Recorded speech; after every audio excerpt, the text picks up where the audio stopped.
Okay, 6.3. Did this a little bit out of order, but 6.3, here we go. Who won the presidential election of 1860? Abraham Lincoln. I don't know how anyone got that wrong, unless you were just quick guessing, but almost all of you got that right. Which southern state was the first to secede, I can't say that right, or leave the Union of the United States? The Union is going to be the North, the Confederacy is the South. The first state to decide to leave was South Carolina. Some other maybe appropriate answers: Virginia, Missouri, because we talked about Missouri a lot. You guys knew that was a slave state, but Missouri stayed with the Union. Massachusetts is way north, no slavery, didn't want to secede. They had a huge population of abolitionists and would not have been them. Texas, deep south, probably another good guess. Most of you got it right. South Carolina. Now, why did many southern states decide to secede? What was their reason?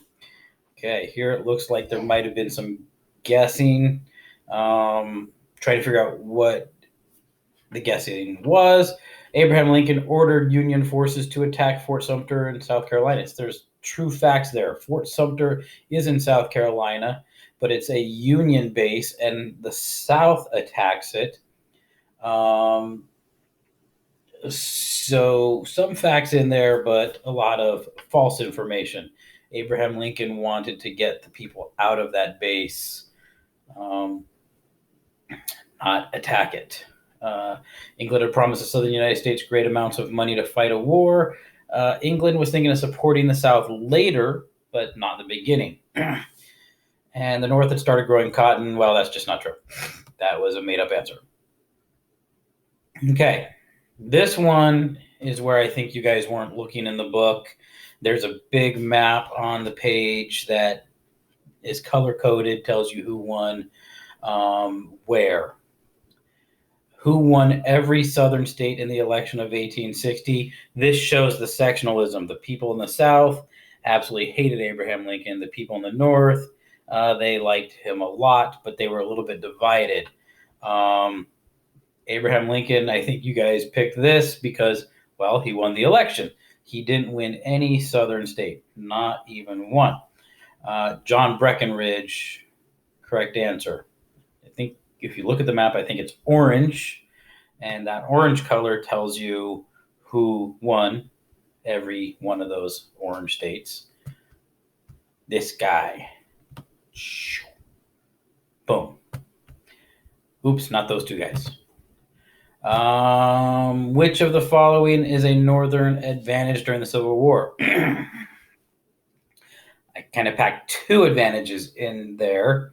The North had many more people to fight, so they could just keep feeding soldiers into the slaughter. And the factories could make more things for the soldiers, so they had better weapons. They could get to places better because of transportation. And they had what they needed for the most part. Confederate soldiers did not have that, but the North had many more people and the factories to supply the people. Okay, which of the following was a Southern advantage during the Civil War? This is absolutely not true. They had a terrible transportation system. They didn't really use much except for the rivers. That is why one strategy by the North was to try to take over the Mississippi River.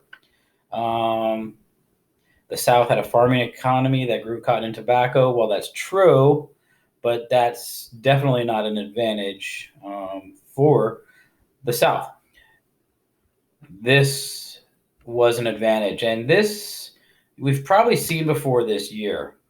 The colonists in the war against England had a great advantage because they were fighting amongst their own land.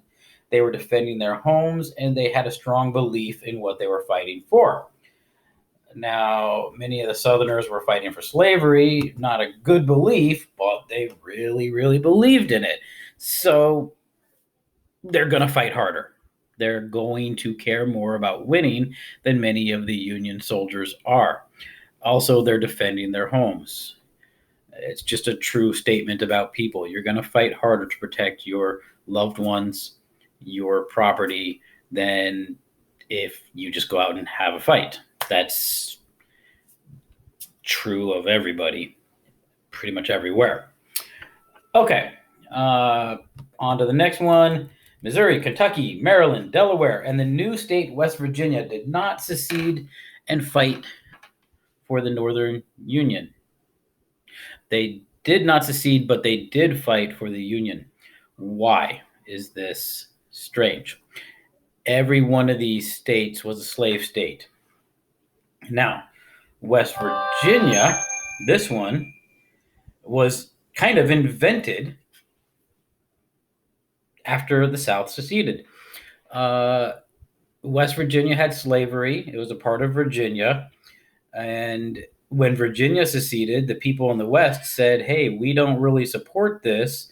So if you are going to secede from the United States, we're going to secede from you. So that's what they did. They broke off from the state of Virginia and they created their own state, West Virginia. And they stayed with the Union. Even though they had slavery, they were a Union state, just like all the others. Okay, is there any more? No. Okay, let's take a look at the answers that we picked. Most of you, again, got this right, a lot better than last week. Kentucky and Missouri were the first states to talk about leaving the Union. No, not true. These states had no farming and transportation systems to help the Union. Even if it's true but there's nothing in the book to tell you yes or no on that one. And these were the most southern states bordering the Gulf of Mexico. This is what I would call the dumb answer. You can take a look at the map and you can see all of these states are right in the middle of the country. They're nowhere near the Gulf of Mexico. So if you picked this, I think you were just guessing. You didn't use your resources. Way to leave it on a bad note, Mr. DiCarlo. Way to make us all feel like schmucks. Anyways, very, very good attempt on this quiz. Both quizzes were a lot better than last week. Thank you, guys. Have a good week. Actually, tomorrow. Have a good day, because tomorrow there's going to be more quizzes.